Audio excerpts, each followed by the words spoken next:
ఉమ్మడి నిజామాబాద్ జిల్లాలో తెలంగాణ వైద్య మండలి అధికారులు గుర్తించిన 11 మంది నకిలీ వైద్యులపై టీజీఎంసీ కేసులు నమోదు చేసింది. నిజామాబాద్ కామారెడ్డిలో ఇటీవల తెలంగాణ వైద్య మండలి అధికారులు తనిఖీలు నిర్వహించారు. అధికారుల బృందం తనిఖీల్లో ఎలాంటి మెడికల్ క్వాలిఫికేషన్స్ లేకుండా, విద్యా అర్హతలు లేకుండా డాక్టర్లుగా చలామణి అవుతున్న 11 మంది ఆర్ఎంపీ, పీఎంపీలను గుర్తించి వారిపై కేసులు నమోదు చేశారు. డిచ్పల్లి పోలీస్ స్టేషన్ పరిధిలో 4 నకిలీ వైద్యులను రిమాండ్కు తరలించారు.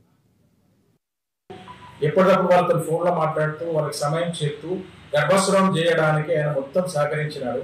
కానీ ఆ చేయడంలో మొత్తం విఫలమైంది. ఆమెకు మొత్తం గర్భస్రావం కాకుండా ఇన్ఫెక్షన్ కావడం వల్ల ఆమె మొత్తం మెయిన్ ఆర్గాన్స్ మీద ఆ ఇన్ఫెక్షన్ ఎఫెక్ట్ పడి ఆమె హైదరాబాద్ తీసుకెళ్తున్నప్పుడు మార్గ మధ్యలో చనిపోయింది.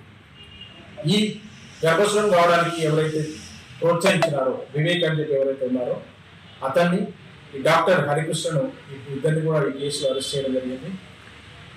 ఎవరైతే medical practitioner, rural medical practitioner RMP అని, పిఎంపీ అని చెప్పుకొని అర్హత లేకుండా నిర్వహిస్తున్నారో వాళ్ళందరిపైన కూడా కఠిన చర్యలు తీసుకుంటాం. ఇప్పటికే విజిలెన్స్ కమిటీ మెడికల్ హెల్త్